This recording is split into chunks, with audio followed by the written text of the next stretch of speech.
Welcome to our financial management discussion. I'm Stephanie, your host for today's Beyond the Treatment Table. Our guest expert is Chris Albanese, co-CEO of Access PT and the board treasurer for Private Practice Section. Nice to see some familiar faces. So I have Dawn is on my team here, and I see Vivian and Michelle. All right. As everyone's getting started, if you want to turn your cameras on, but your microphone's off, and we're going to try something different. So I normally ask you to put the whole question in the chat before coming off of mute, but I know it's long to type. So if you have a question, just write Q in the chat. And then when there's a pause in conversation, I'll call you up to ask your question. And then this way we can get more people involved. And if you're multitasking, driving, eating, we had a couple people eating lunch and I think maybe treating patients while listening last time, feel free to put your whole question in the chat and I'll ask it out loud for you. We're going to start off with a poll. So does anyone here break up their revenue and expenses by categories? Meaning, if you have Pilates or wellness services, are you separating that out on your reports and tracking the revenue and your spend for that particularly? If you bought a Shockwave machine, are you pulling that out? So you're just going to write yes or no in the chat. And if you want to give us more detail, go ahead. And while you're answering in the chat, a few quick reminders. At the end, last 5 minutes, you'll see a survey pop up. Please respond to that, especially at this time. We are starting to plan 2026, so we're definitely going to be reviewing your feedback. And our goal has been to have these sessions feel like a regular place for owners to come with their questions and share expertise and more conversation-like. So please let me know if we're achieving that goal or if there's anything we can do to make these sessions more valuable. Okay. Does anyone want to jump off mute and share what they're hoping to learn? So one thing you're hoping to learn for the discussion today. Again, topic is financial management.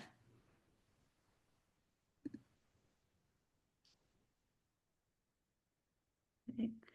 So mostly yeses in the chat. If you're a no, it's okay to say it. There's no judgment here.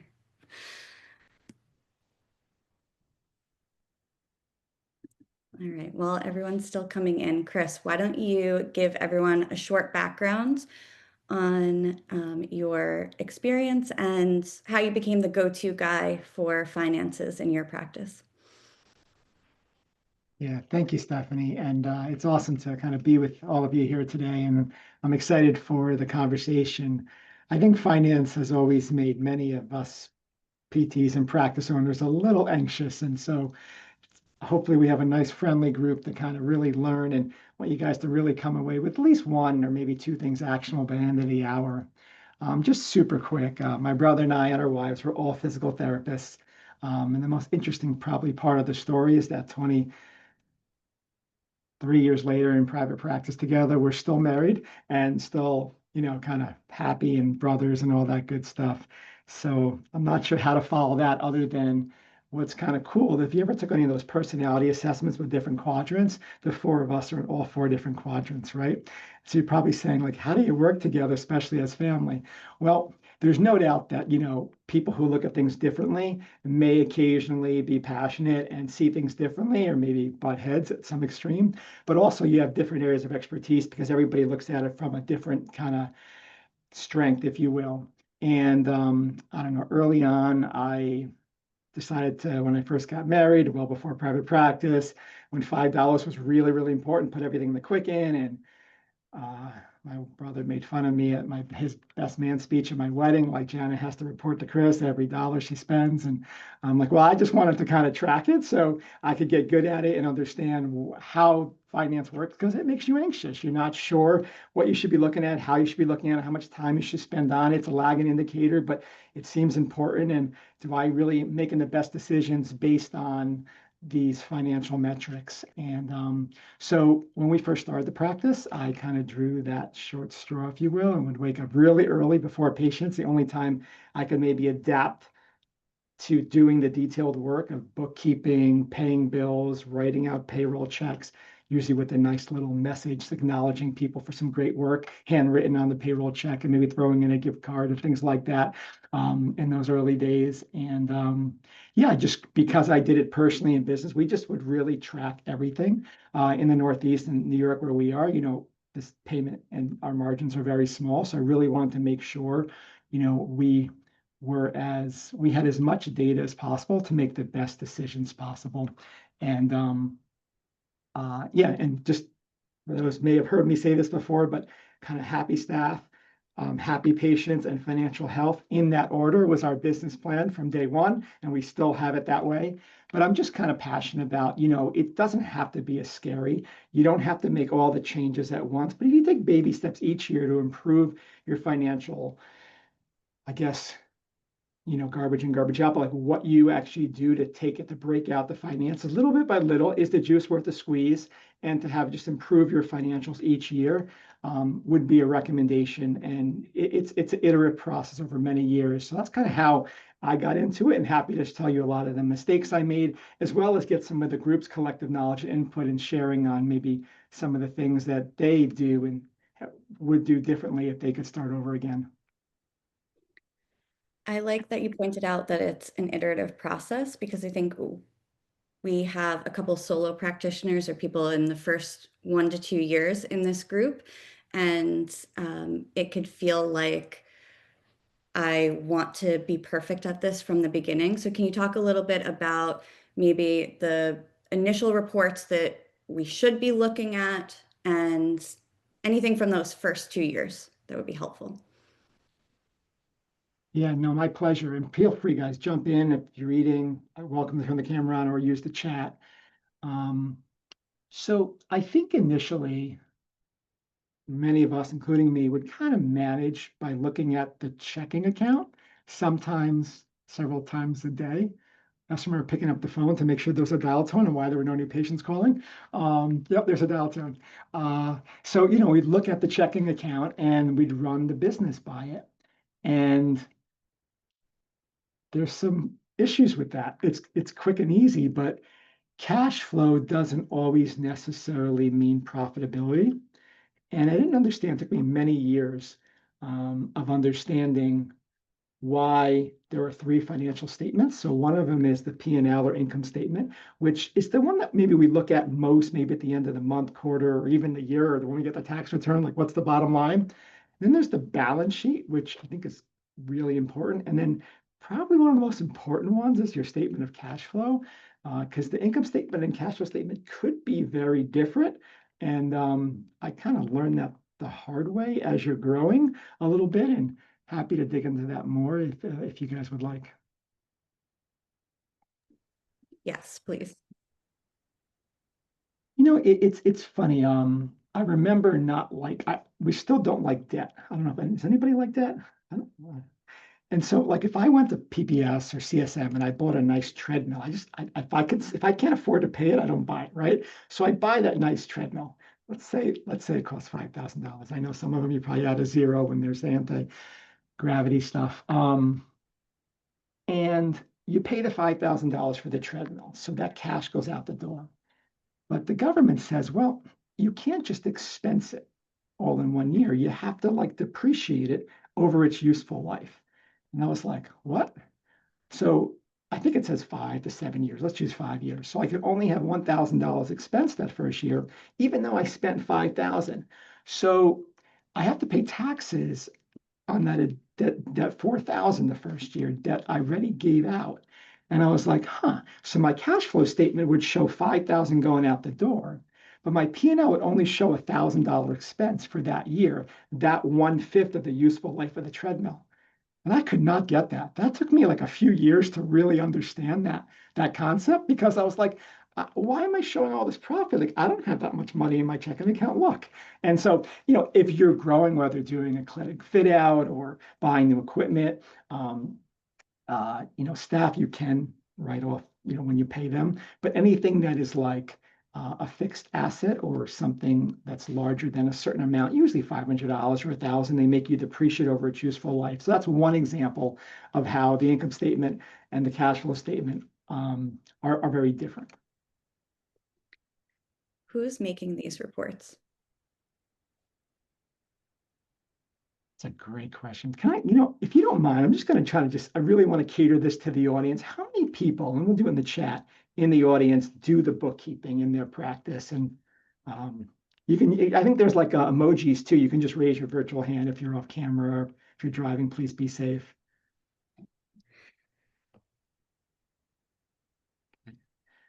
Awesome. So my gut is a decent amount on the call. So I know a lot of people on this call, and I would say like 3/4. thank you. So luckily, software has advanced quite a bit. And let's just say a lot of people use QuickBooks. Luckily, as long as you do the bookkeeping accurately, you can get a lot of these reports from QuickBooks. And so I don't think you need to look at cash flow daily unless you're really in a growth phase or really have some unusual liquidity challenges, cash challenges. But I do think it's a good idea, at least a quarterly, maybe even monthly, to look at your beginning cash balance, your end cash balance, and then your income and your expenses and your profit. And you'll just kind of start to look at, okay, there's a $10,000 difference, there's a 15, there's a $20,000 difference, and understand the difference between cash going out the door, utilizing cash versus profit on the P&L. And in QuickBooks, you can simply run for whatever period an income statement, a balance sheet, and a statement of cash flow. And how do we use those reports together? So I think the one, just to compare the income statement to the cash flow, to understand how much cash did you spend versus how much profit or EBITDA did you make.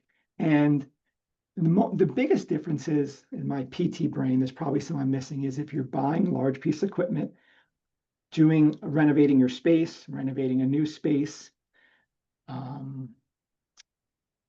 paying off debt, taking on debt. Those are things that can make it much more different between the P&L and the statement of cash flow. Some other things that were always challenging for me. How many people on the call have a couple of expenses that hit 1 month, but are meant to like really cover the year? Just curious. And maybe in the chat, what are some of those expenses that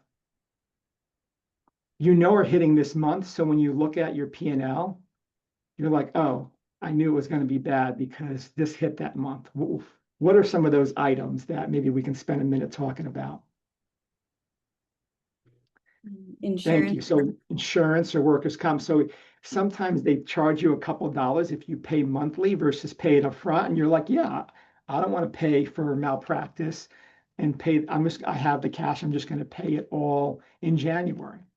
So when you get January's P&L, here in the Northeast, you worry about snow and flu season as well as some of these lumpy expenses.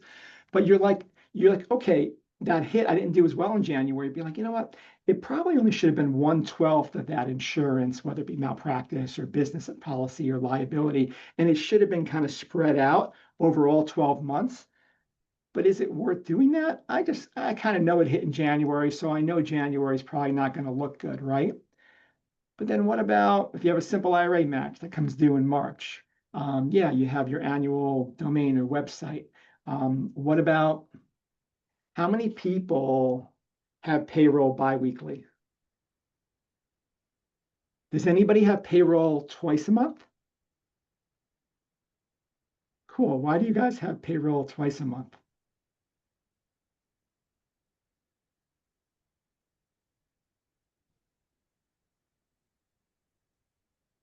Is it better for employees to have it twice a month, or is it better for us business owners? Or is it neutral?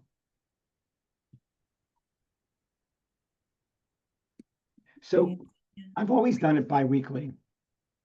And what happens 2 months out of the year?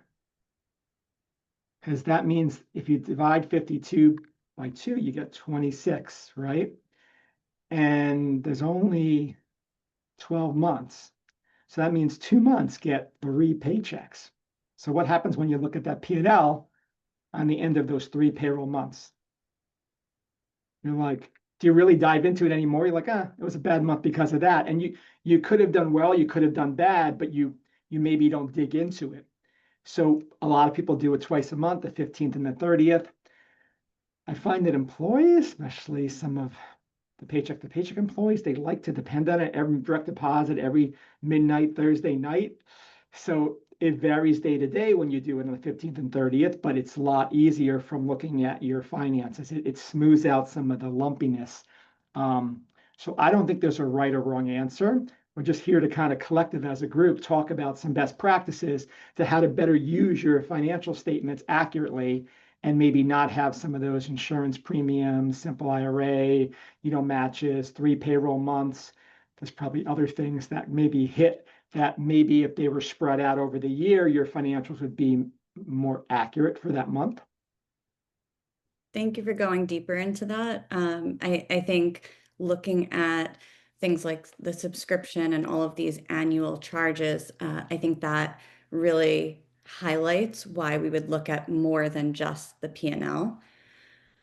So a lot of people put subscriptions in there. Do you recommend that you pay monthly instead and you kind of pretend you don't see the 10% discount for paying in January? Like we mentioned first, like I think an iterative process, baby steps. Like I don't want you to leave here being like, I got to make all these changes. It's too much. You want to make the one change, maybe the two that'll be most impactful for the effort. Um, one thing that so like smoothing out the insurance, the easy way is just to pay it monthly and pay the 3% fee or whatever. But you could also just, I know you guys are the bookkeepers, you can actually just spread it out over 12 months. So you could pay it in January and not pay that fee, but actually book it 1/12 each month. And there's a way you can do that in QuickBooks. So there's little baby steps you can do to kind of spread out an annual cost that you pay in 1 month, so your financials won't be as lumpy as I like to say. Now, we talked about if you're doing the bookkeeping yourself, some things to consider. What about if you have someone else like an office manager or your accountant who's doing the bookkeeping and you're just getting the summary of that report? I'll share a quick story. I'll dive in. So I did all the bookkeeping and, I guess for many years, and I was treating a patient with frozen shoulder. And she kept complaining about her boss, was screaming at her. And I knew she worked for like an accountant. But bottom line is she did bookkeeping for small businesses. And as she was miserable at work and I was miserable waking up at 5 a.m. and doing bookkeeping before patients 2 days a week, I ended up hiring her. And obviously, I got to know her, very conscientious, just wanted to be treated nicely, respectfully, and not be yelled at. And it was like the hugest lift off of me because like I could adapt and do it, but it was just trying to, my brother would write a check and not tell me about it. I'm trying to balance a checkbook and it was just frustrating, right? I'm like, I just want to go treat patients. So once we hired that bookkeeper and we kind of would have dialogue and I'd be like, hey, is there a way we can make this less lumpy? And she's like, of course, what I did for my clients. And it really was wonderful. And I know a lot of times these small accounting firms have like fractional bookkeepers that you can use for like a couple hours a month that could, you could start slow, maybe have them help with some of the setup and you could do some of the daily to kind of iterate slowly as you can afford to. But if they can help set things up, because it's hard to go back and change things and add categories that you might want to sparse out, like Stephanie mentioned, like if you guys want your own P&L for Pilates, you can't just decide mid-year to go back and which of those equipment and how much square footage and how am I allocating certain staff hours to the Pilates versus the PT part, right? So if they can help set up the chart of accounts like now for 2026, and then even if you wanted to do the bookkeeping, it's the setup. Like each year, can we take a baby step if you wanted your own P&L for massage, let's say, what do you need to be able to track for massage to be able to separately have its own P&L? So I do think that a lot of times the small firms that are used to dealing with small business, you can use their bookkeeping very efficiently for a few hours a month, I found. I'm glad you came back to our initial question about categorizing. So I know there's a couple of people on here that have wellness services like Pilates, or they have a laser or a shockwave machine. So how do you recommend you separate things out?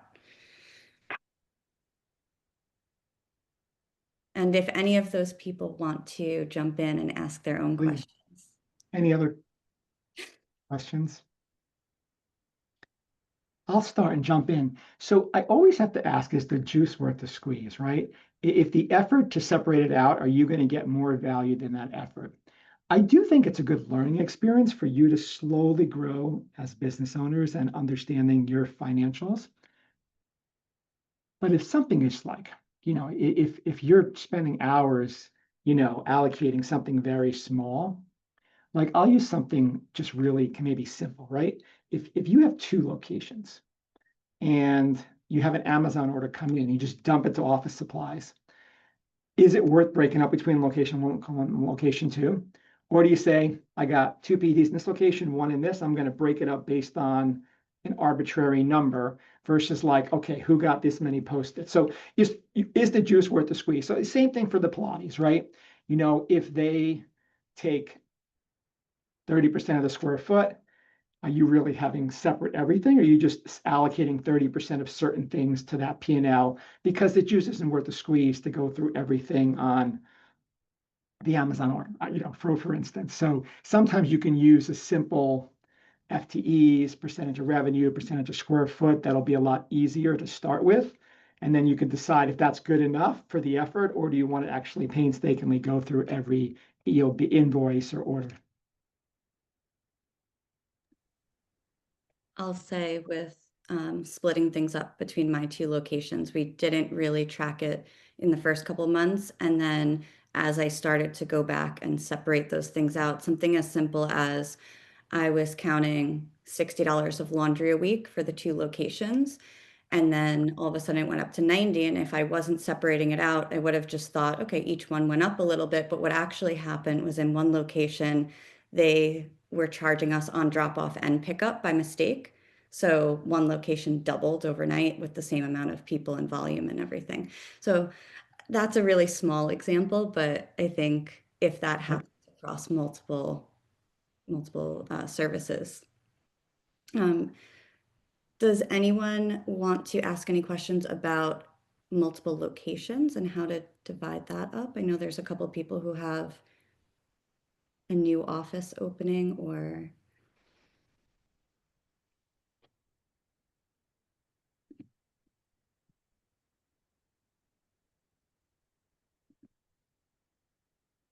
I do have a quick question. Were you, is it me that is okay? someone asked. So I did a build out, not a strong build out. It was, we weren't moving walls, things like that. But there was definitely, we opened another clinic in March, right? And so if you look at that P&L for that month or even March and April, it looks like we spent an insane amount of money and we are like in the deficit, right? So that money came from money I saved last year in order to pay that out. How does that, I know you're not a tax accountant, but I'm a little bit curious, like, does that stuff get written off in the same way? Because you almost put it in the same category as like capital equipment. And I'm just curious your thoughts because it sounds like you've probably been through a build out. Yeah, so first, I'm a PT, not an accountant, so please check with your accountant, but I'll share some of my experience. This is kind of more extreme example of buying that treadmill, right? You're paying all this cash and good for you for saving up. That's great. And then how does it hit the P&L? So in general, my understanding, this new big bill does have some accelerated depreciation built into it that I might be very advantageous to you. So please check with your CPA. You have to depreciate a build out over many, many years, like walls and stuff over 39.5. It's a very odd number to me. But you can kind of cost segregate some of that, like carpeting to 5 to 7 and cabinets. So it is a good idea to give your accountant very details over what you did, because you might be able to get quicker depreciation, which will offset some taxes earlier than 39.5 years, unless it's walls. So it won't hit your P&L much. It'll just hit your use of cash. Because even though you may have lumped it in your P&L, he'll take and spread it out, or she, sorry, over 5, 10, 39.5 years. So when you get your tax return, you'll be like, whoa, I spent all this money. Why am I showing this profit? It's because you'll get to take that depreciation for many years, just not all this year. But all you can do is like give them as detailed of a breakdown as possible, and they will try to put everything into the smallest bucket as they can in terms of years depreciation. Don't just say build out, show them flooring and carpeting and lighting and fixtures, because those you can depreciate quicker. Thank you. Of course. So I have a question. Why do we need to separate the offices? Like, I realize that's probably a silly question, right? No, it's a great But- question. It's one business, it's 2 offices and a mobile branch, like, it's one business. Do I have to separate them? The answer is no. Okay. I think it's all amount. Is there going to be value out of taking the effort to separating? I think that's really the question. If the answer is no, I'd encourage you to put some time into like understanding the effort and potential value. So let me ask you a question. If you had 2 therapists, is it worth tracking their visits, their evals, their cancels, their productivity differently, or you just lump them together? There's no right or wrong answer, right? It's, do you want to understand potentially if one office is doing things different or better? And if you separate them differently, I don't think it's to compare and make maybe one office feel bad and feel good. It's to being like, okay, how do we get this one to this level? And I didn't even realize this until I kind of separated it. Now I just ask good questions and try to rise the tide of both offices. If you do separate it, don't go to the Amazon order right away. Go to people's time, because what's most valuable an asset in our practices gets in their car and goes home every night, right? So if somebody goes between 2 offices, like you can't just, you estimating their time, that's probably the I guess you could say the most opportunity, low time value thing, low cost, to be like, I just really need to know, how many hours in each office, since that'll make the most difference if you're taking the time to separate the 2 offices. Since you brought up the team, how do you share finances with the team? There's no right or wrong answer to this, but we've always shared the P&Ls with the directors who lead the offices. I was really, really, really, really nervous doing this. And then I read The Great Game of Business many years ago. Jack Stack, I think is the name, like 20 years ago. And I was like, if they ask questions, Stephanie, they would pick up that someone's charging me for, both the drop off and the pickup, where I may not pick up because it's their office, And I know this, like, they're like, it's 4th of July, we're closed. Let me turn the air conditioner off that day, or the heat off on Christmas Day, or, being more aware of that Amazon order. And I was like, So just the questions that they were asking me, and I found it valuable. I tested it. And so I've just rather that just work, but there's no right or wrong answer. You don't need to do it. You can show them different metrics that may be indicative of financials, but we found that most of our therapists really want to understand and be good stewards. And it's kind of a like, wow, they're trusting me with seeing this P&L and holding it.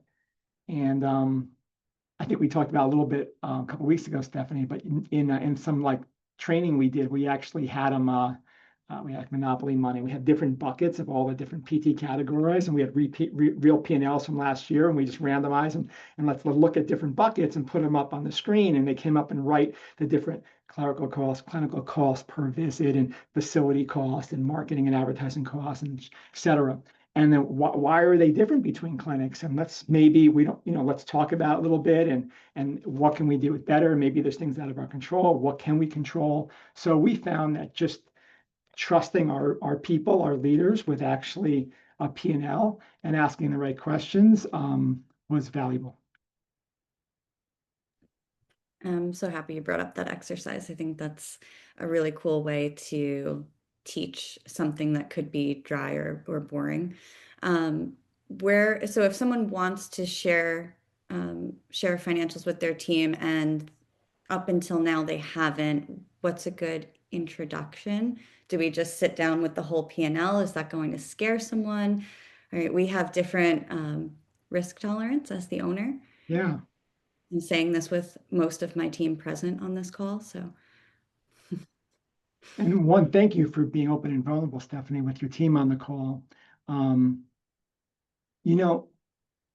A shameless plug for PPS here. I think they've done a great job of selecting speakers at the conference every year that really introduce you and your team to kind of understanding financials and basic financials, kind of talks. And so I guess PPS would be a good place.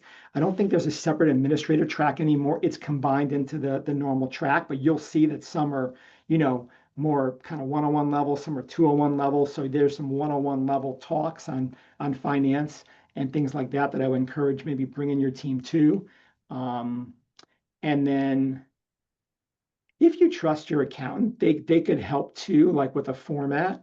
And again, some of these talks, people are given some of the formats, how they do it. You can keep it simple to start as well. And there's certain things like let's say it's like general administrative, you can not break out. So there's certain things like they see a lump, but they don't see details.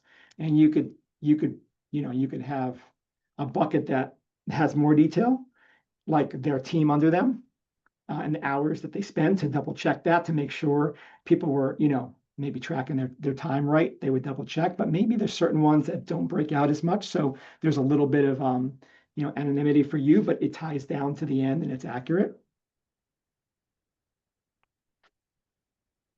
Anyone have questions on that?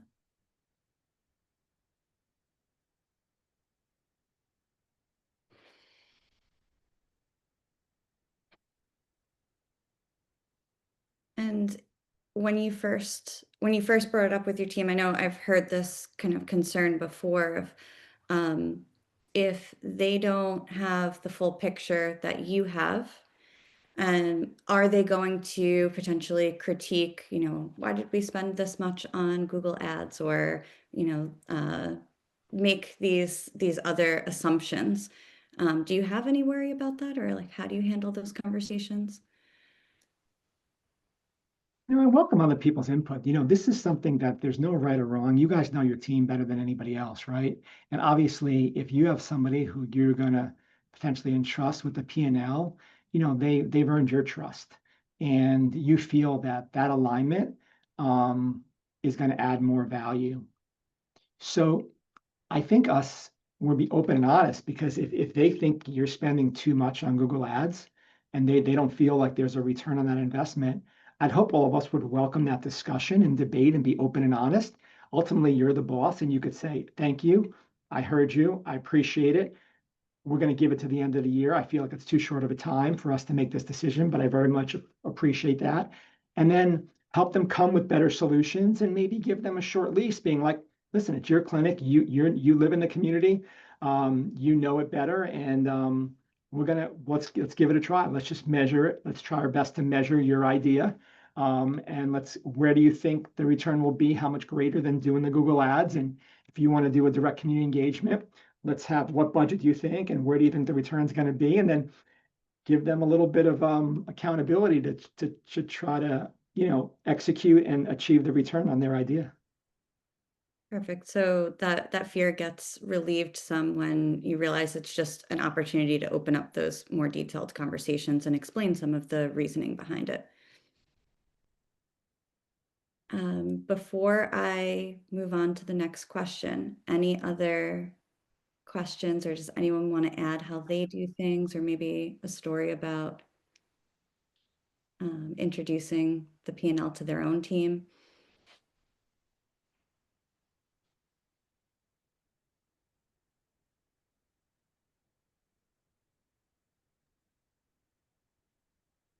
All right, I'll chime in here. So for us, we found kind of like when you're like the best analogy I have for this. Remember when you're in like junior high science and we learned what an atom looks like, and it's like a nucleus of protons and neutrons, and there's like electrons orbiting it. Like that's not at all what an atom really looks like, right? But that's as much as I could possibly digest in junior high science. And that's probably as much as I could digest now. But for our team, like we just kind of looked at like what is the digestible chunk of information they can handle right now. And we kind of broke it out as we're going to talk to them about revenue per visit. We're going to talk to them about cost per visit. And I'm going to show them what moves the needle on revenue per visit. And I'm going to show them what moves the needle on cost per visit, like the giant chunks, because a lot of people come to us just like, oh, if I bought TheraBand from this place versus this, I could change that up and I can go with a new vendor and we'll save $30 a month. I'm just like, that's amazing. You also have this therapist who's budgeted to see 9 patients a day and they're seeing 8. Tell me the difference there and tell me where you're going to do better. If you're going to do better working with that therapist, you're going to do better switching your TheraBand vendor. And then they'll get good context like, oh my gosh, this one's $500 a week and this one's $30 a month, you know? So that gives them context. And then once they have that, we were able to, like, they started asking better and better questions. And now we can show more and more to them. So now I can like get down in front of a clinic director and like walk them through their whole like P&L. But before they could digest revenue per visit and cost per visit and how to move the needle on those, nobody had a place for the full P&L. Thanks for sharing, Craig. Appreciate it. Thank you for being here, Chris. I appreciate you doing this. I'm learning a lot. All right. Earlier on, you mentioned that cash flow is a lag indicator. Can you talk about that a little bit more? What are some lead indicators that we can look at? What does that timeline look like? Yeah. So what I meant to say is financials in general are a lag indicator. Let's go to just switch it out to get our brains off of our praxis for a minute. If you had a patient that they needed to lose a certain amount of weight, get to a BMI before they could get their knee replaced, and they're like, I need you to help me, please. Would you tell them to step on the scale 3 times a day? What might you tell them to look at if in 3 months from now we wanted to get from a BMI of 30 to 24? What would you have them do daily to track? Would it be their weight? What would it be? You can put it in the chat, or you could yell it out.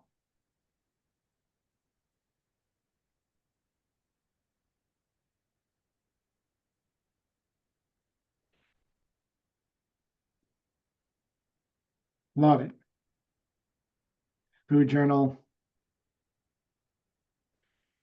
What else might we track daily?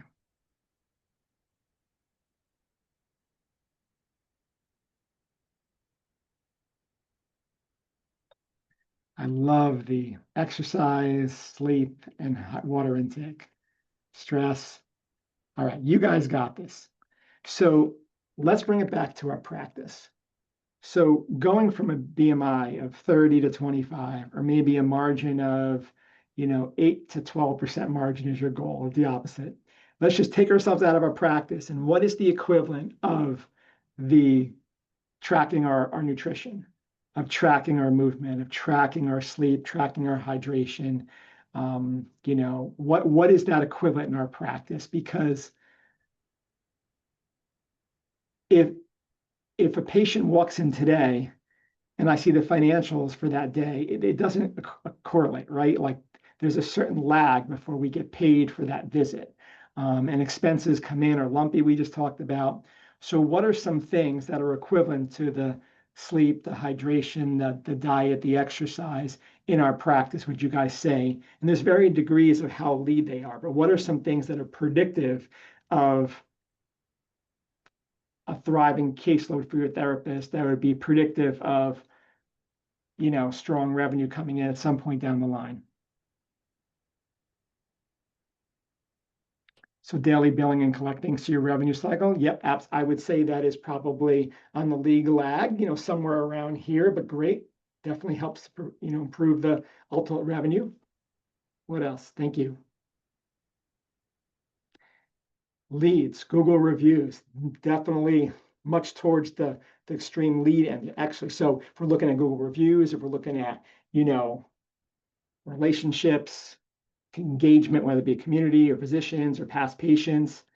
And so that's the way I like to think, and almost payment velocity. So if you're working with, a patient to lose weight over many months, the same way you would work to kind of improve the financials is kind of break it down for that staff member, that director, whoever that person is, and being like, we can't weigh ourselves every day, like maybe once a week, right? Or once a month we'll look at financials, but what can we look at daily that would be predictive of strong financials a few months from now? Because you can't just snap your fingers and turn things around. So great idea. One other example I like to use is, I don't know if you guys have kids in school or college, but if I were to ask my middle guy who's in college, and I try to, look, what are some predictive indicators of you actually doing well at the end of the semester? What do you guys think? What would be a good, some lead indicators of predicting a college kid might do well at the end of the semester? I'm going to have you share it with my son, please, because he doesn't listen to dad. And I had to tell him that alcohol consumption would be a reverse lead indicator, that it would be, contra correlated. But either way, probably study time, quiz grades, sleep, hydration, nutrition, and those type of things, attendance. So I encourage you to, with your team, take something they're passionate about, they're an athlete or whatever they are, and just kind of flip it to something they might be passionate about. And I mean, hell, how many sports teams take stats on their players, right, to predict certain things? Like what would be, if you're an athlete, what are those stats that they're being tracked, if they're an athlete, that now you can kind of bring to the clinic environment, the RCM environment, whoever you're talking to on your team. But I'm just a big advocate. And then of course, I do think that it's important to have financial KPIs and measurements. Just be aware that they're more on that lag. And then, like, if you were trying to improve, to Craig's point, his conversation and going to 8 to 9 visits a day, what financial indicator might that improve if he were to make that lead measure adjustment from 8 to 9? When the financials hit a few months later, what might improve on the P&L or any financial indicator?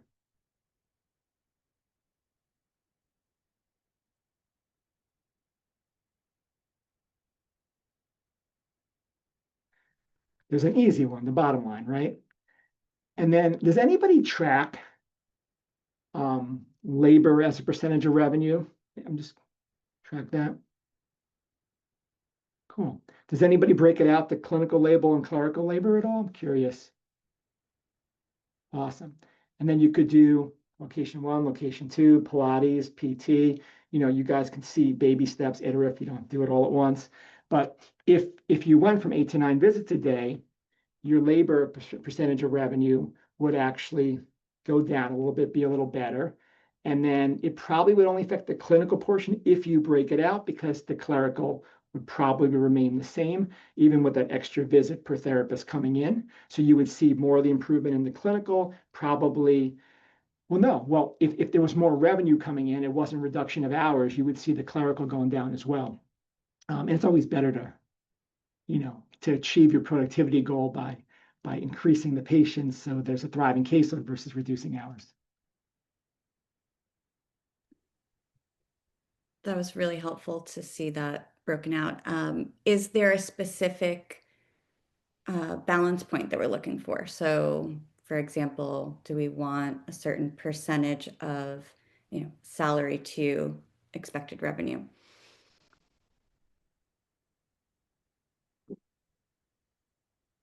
Does anybody participate in the APTA's benchmark study here? Awesome. Okay. So again, another shameless plug, highly recommend it. They do, and I can actually have it up here. They do such a good job of breaking it out by many different categories that I think increase the power and validity of it. Let me see if I actually pull up a presentation I did. So they break up the country into 4 parts: Northeast, South, Midwest, and West. But then they break it up 2 different ways. They break it up into practice size in those 4 different parts of the country. And then they break it up into treatment model: no aids, with aids, cash-based. So that's a lot. You have location, you have size, and then you have treatment model. So that's a lot of different iterations if you take all those 3 and look at all the different ways you can splice it and dice it. So probably the best is to look at it for your location with your treatment model and size, I think, and then they actually break that up a lot. So obviously you want something left over at the end. So I'll give some high level here, where would be kind of ideal is, let's just say ideally, you want about, let's say 10 to 15% left over at the end. Let's just kind of talk about different buckets. So your major bucket would be labor, and you can break up the clinical and clerical. Facility,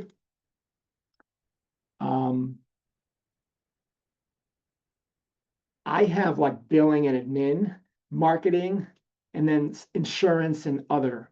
So I like to think of like clinical, clerical, billing, admin, labor, all that to me is like 60, 65%, like, in that range. And I'm just sharing where kind of Access has been historically, kind of been closer to 65, where we've been from like that labor. And then facility expense, we try to keep at 10%. Sometimes we're a little over, we're not quite there, maybe 10 to 12.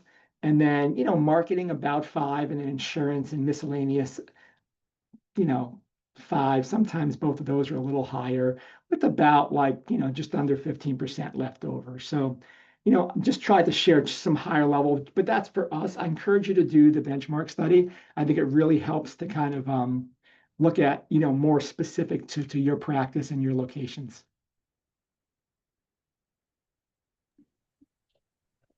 Good time for questions here. We only have a couple minutes left.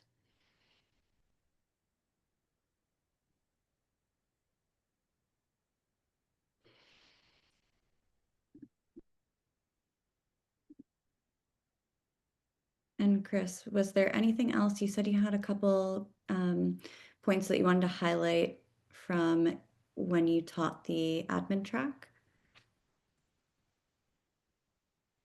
The only one that didn't come up here, and I'll just mention it because I think that's 2 points. One, the balance sheet. We didn't talk about much about the balance sheet. It is important, I think, to look at maybe annually with your accountant, because you do want to understand like your assets and your liabilities. And if you liquidated all your assets, paid off your liabilities, what's left? And a lot of times we'll pull out money or as owners. So that is something you think whether you leave it or pull it out does change the asset column. But once you look at your balance sheet, it is an important part of the financial statements that we don't often look at with your accountant. And I would do it personally and professionally because they're normally tied together for us. Because if you pull out of the business, it usually goes it goes into you personally, so you can have them lined up. And just understand, like when you're young, on your asset columns, there's not much. You may have a car, but then you have a corresponding car loan. You may have a little condo or house you own, but then you have a mortgage, right? And you may have a 401k, then you may have student debt on this side. And if you were to liquidate your assets and pay off your liabilities, what's left? And when you're young, usually that's a negative number. And as you go through life, you hope that's a positive number. If you look at your personal and your business side by side, and you kind of look at that once a year, it's probably a good idea. One thing I'll bring up, has anybody heard of accrual accounting? Most people probably do their tax return cash. It doesn't mean you can't potentially, down the road, talk to your accountant. Is it worth it? Is the juice worth the squeeze to talk about maybe doing a hybrid or accrual accounting? It may not be right for you, but I just figured I'd mention it. This is a finance talk. What does that mean? So if in GAAP accounting, which is that government required accounting for companies, you always have to be accrual. And the main difference between cash and accrual is for most of us, when a patient comes in the door, like we get a copay.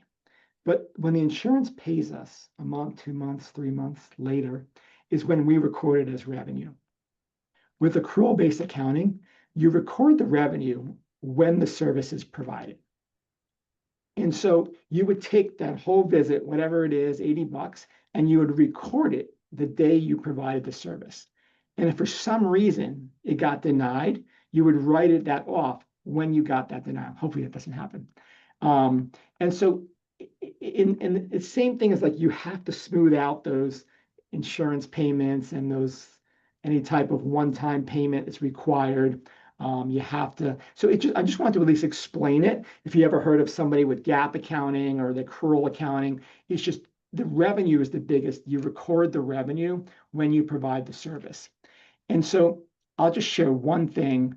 When we went to like a hybrid accrual, we tried to smooth out the expense a little bit, like we talked about with the payroll and the one-time insurance payments. But what I would do is I kind of knew my cost per visit, whatever that number is. And I would times it by the number of visits. And I look at the actual revenue we deposited. And I look at the number of visits times what I thought we'd get per visit. And I'd put them side by side. And I would get a P&L based on $80 a visit times 100 visits. And then what I actually put in the bank. Because let's say, again, paper checks, you don't feel like going to the bank on Friday, you go on Monday, it's the next month, it doesn't hit. Now most in EFT, that's less of a concern. But again, payments are delayed, there's a change healthcare issue, right? And all of a sudden your payments are delayed or you can't bill Medicare because the government shut down. Well, that's going to mess up your finances a little bit, right? So with accrual, you would adjust for that. And, you would true up later if there was any write-offs or extra coming in. So just wanted to at least mention those two things. Thanks for asking, Stephanie. Just so we ended a finance talk with, just more of a comprehensive view of all three financial statements and then the two different types of accounting. So since it's on topic, I'm going to answer Tanya first, and then Vivian has a question about payroll. So Tanya said that accrual accounting didn't give her a realistic idea of the finances. So some months were really high and other months showed a negative revenue, which was confusing. Tanya, if you want to come off mute, I don't know if you're multitasking, but you can. Yeah, I think my biggest issue was that, some months would look like I made, $100,000 and then other months would look like I lost $25,000 because of when they go in and take the AR and pull out what the difference between billed and received. It just changed everything. It just became really confusing to me. That's all I was saying. So I went more to that cash accounting, which gave me a better idea of what my real revenue looked month over month. Yeah. So obviously, I don't know all the details. If you do accrual accounting, you're basically taking your average revenue, what you should be paid at the time of service, and booking that as revenue. The expenses stay as they always are, just no lumps. And if you do accrual, you want to look at the cash flow statement because they could be different. You look at both as part of, analyzing your financials because you want to make sure you understand cash going in and out and accrual revenue expenses and the bottom line or EBITDA. So normally it makes it less lumpy because if you have a change healthcare, if you're holding Medicare claims or beginning of the year because of patient deductibles, if you're delaying claims, accrual will smooth that out, where cash could be a little lumpy if you're doing some of those strategies, or end of the year, you buy some equipment you need for January, all those things that practice owners do for tax reasons, but it maybe makes your financials a little lumpy. But no, listen, sometimes the complexity is not worth it. And that's why I think it's great to take baby steps and understand, is it worth the effort? And just, when you meet with your accountant, just keep having them advise on, is there anything we should do for next year with the chart of accounts? Then maybe we could make a baby step towards better financial statements.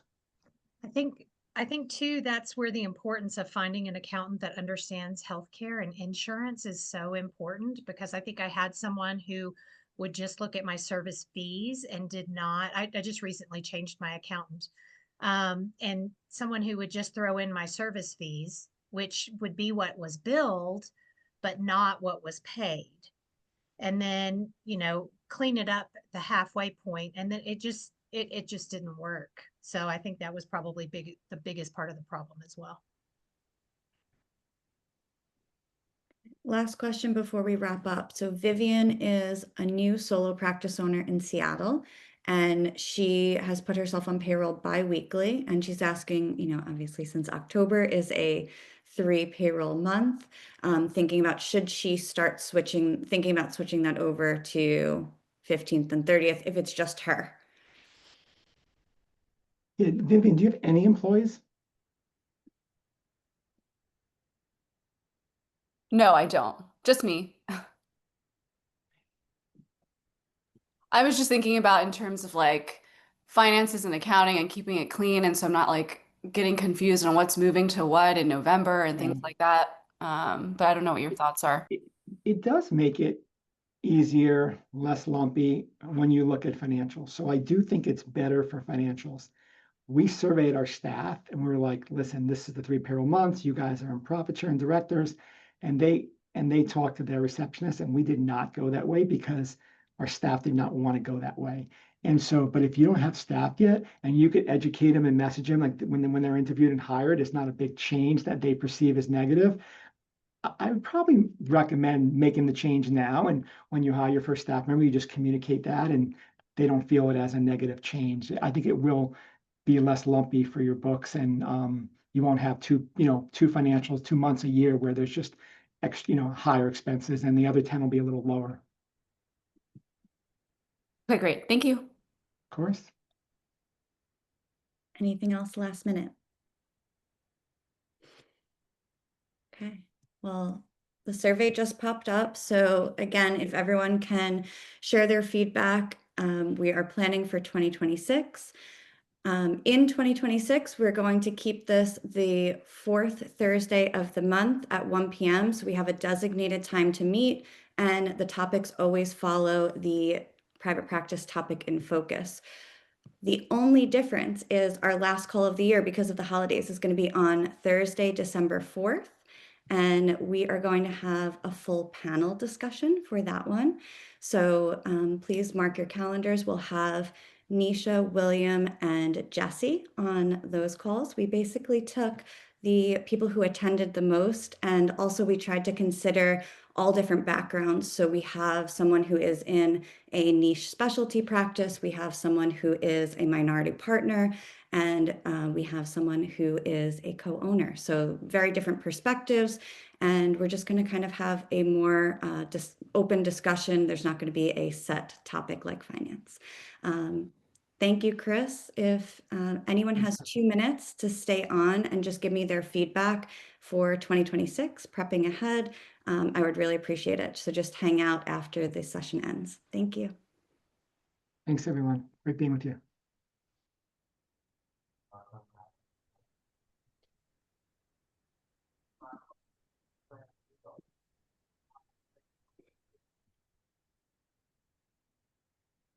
All right. Chris, you are all set. I'm just going to ask Ashley to give a quick testimonial that we Sounds covered. good. Any feedback? I appreciate it. You did awesome.